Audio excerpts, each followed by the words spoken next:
Michael Phelps का नाम तो आपने सुना ही होगा। अगर नहीं भी सुना है तो सिर्फ इतना जान लो कि जहां इंडिया ने पूरे ओलंपिक की हिस्ट्री में 10 गोल्ड मेडल जीते हैं, वहीं इस अकेले इंसान ने ओलंपिक में 23 गोल्ड मेडल जीते हैं। तो ऐसा क्या किया इस इंसान ने जो कि हमारा पूरा देश मिलकर नहीं कर पाया? माइकल फेल्प्स ने क्या अलग किया इस दुनिया से?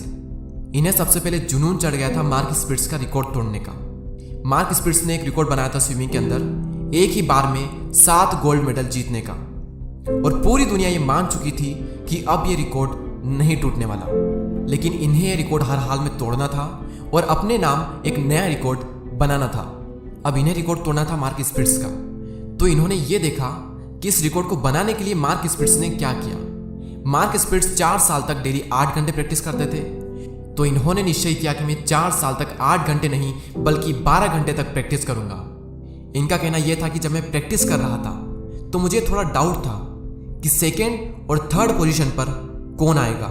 खुद की मेहनत को देखकर इतना आत्मविश्वास, कॉन्फिडेंस ऐसे ही आता है। दुनिया को कुछ पता हो या ना हो, हमें सब पता रहता है कि हमने क्या किया है और कितना किया है, और उसी के बेस पर हमारे अंदर कॉन्फिडेंस डेवलप होता है। और यहाँ तक तो ठीक था, लेकिन बीजिंग ओलंपिक से ठीक पहले इनका हाथ फ्रैक्चर हो गया था। डॉक्टर ने कह दिया था कि अब तुम बीजिंग ओलंपिक में पार्टिसिपेट नहीं कर सकते, और अगर ये तुम्हारा हाथ सही हो भी गया तो क्या इसमें वो पहली वाली बात रहेगी?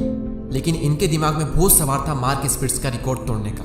और जब इंसान के अंदर इतना जुनून होता है ना किसी भी चीज को लेकर, फिर वो इन मुसीबतों के आगे रुकता नहीं है। हाथ टूट गया था, कोई बात नहीं, इन्होंने पैरों से अपनी प्रैक्टिस स्टार्ट कर दी, और प्रैक्टिस कर करके अपने पैरों को इतना मजबूत बना लिया कि जब तक इनका हाथ सही हुआ, इनके पैरों की वजह से इनकी स्पीड्स कई गुना तक बढ़ चुकी थी।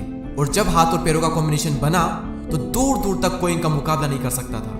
जो इंसान कुछ करना चाहता है ना, उसकी जिंदगी में बहुत मुसीबतें होती है, और जो कुछ नहीं करना चाहता उसकी जिंदगी में भी बहुत मुसीबतें होती है। बस फर्क इतना होता है कि करने वाला सॉल्यूशन ढूंढ ही लेगा, और जो नहीं करने वाला है उसे सॉल्यूशन नहीं मिलेगा। बस इतना फर्क होता है और कोई फर्क नहीं होता। इन्होंने अपनी सबसे बड़ी मुसीबत में सबसे बड़ा मौका ढूंढा, और 2008 में फाइनली इन्होंने मार्क स्पिट्स का रिकॉर्ड तोड़ दिया। और उसके बाद में 4 साल बाद 2012 में 5 गोल्ड मेडल और 2 सिल्वर फिर से जीत लिए। लेकिन उसके बाद ये कुछ गलत आदतों में पड़ गए, ड्रग्स का शिकार हो गए, जिसके चलते कई बार इन्हें जेल भी जाना पड़ा। इनका तो ये तक कहना है कि एक टाइम पर ये स्पोर्ट्समैन तक नहीं रहना चाहते थे। एक ऐसे डिप्रेशन में चले गए थे जहां पर कई दिनों तक ये एक ही जगह पर रहे और जीने की तमन्ना तक ये खो चुके थे। लेकिन फिर इन्हें अपनी गलती का एहसास हुआ और फिर इन्होंने कमबैक किया। 2012 ओलंपिक्स में इन्होंने संन्यास ले लिया था, लेकिन 2014 में इन्होंने फिर से कमबैक किया और अपनी प्रैक्टिस फिर से शुरू कर दी। और 2 साल तक प्रैक्टिस करने के बाद 2016 ओलंपिक में उतरे, और 2016 में ही पूरा इंडिया मिलकर गोल्ड तो दूर की बात सिर्फ 1 सिल्वर लेकर आया था। और 2016 में ही ये अकेला बंदा 5 गोल्ड मेडल और 1 सिल्वर लेकर आया था। जबकि 2012 के बाद ये संन्यास ले चुके थे, मेजर डिप्रेशन में जा चुके थे, ड्रग्स का शिकार हो चुके थे, इन्हें जेल तक जाना पड़ा था। लेकिन इनकी प्रैक्टिस लाजवाब थी। इनकी पुरानी प्रैक्टिस इनको बहुत काम आई। इन्होंने 6 साल तक बिना एक भी दिन की छुट्टी लिए, चाहे बीमार हो, चाहे कोई फेस्टिवल हो, चाहे किसी की शादी हो, चाहे किसी का बर्थडे हो, कुछ भी हो, बिना एक भी दिन का हॉलीडे लिए 6 साल तक लगातार इन्होंने 12 घंटे प्रैक्टिस की थी।